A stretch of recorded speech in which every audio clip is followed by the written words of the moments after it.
Big 5 personality traits में से fifth और लास्ट ट्रेट है न्यूरोटिसिज्म, जिसे साइकोमेट्रिक स्केल पर एक्सप्लेन किया गया है as the tendency to feel negative emotions.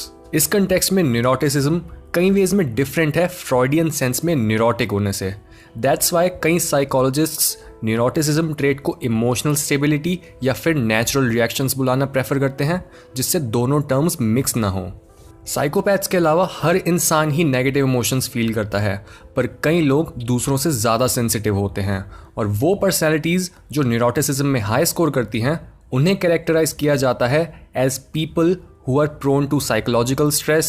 They experience unpleasant emotions more easily. They may find themselves trapped in unproductive thought patterns. They are more likely to think that things have gone wrong in the past, they are going wrong now, and they will continue to go wrong in the future.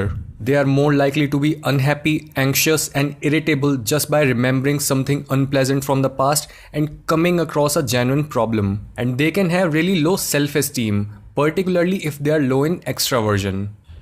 Highly neurotic personalities को इन qualities की वजह से anxiety disorders या फिर depression होने का काफ़ी risk रहता है, और वो उन सिचुएशंस में भी थ्रेटन फील करते हैं जिनमें नॉर्मल लोग काम या नॉन रिएक्टिव रहते हैं, और इसकी वजह से वो क्लियरली सोच भी नहीं पाते।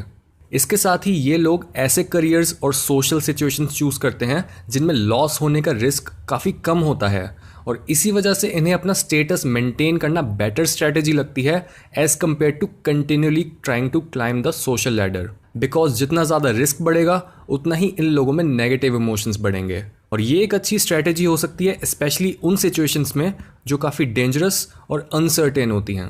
ये ट्रेट हमें फीमेल्स में ज़्यादा देखने को मिलता है एज कम्पेयर टू मेल्स, और ये डिफरेंस दिखना शुरू होता है just around puberty.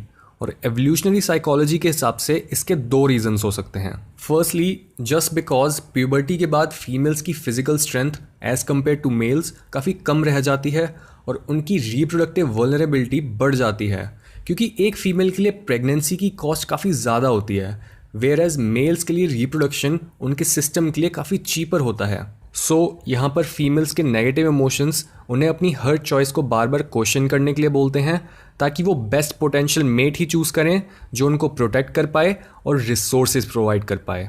Second reason ये हो सकता है कि ह्यूमन बेबीज़ बाकी मैमल्स के बेबीज़ के कंपैरिजन में काफ़ी डिपेंडेंट और वल्नरेबल होते हैं, और उन्हें अपनी मदर की हमेशा एक्स्ट्रा अटेंशन चाहिए होती है।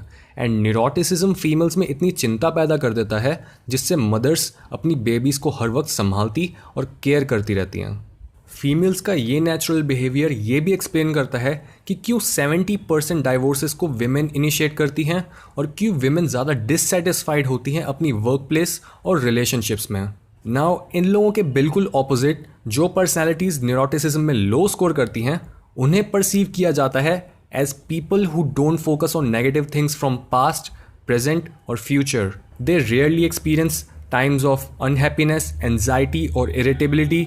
They have high self-esteem, particularly if they are high in extraversion as well. They are at much lower risk for developing anxiety disorders and depression. They can appreciate when good things happen to them.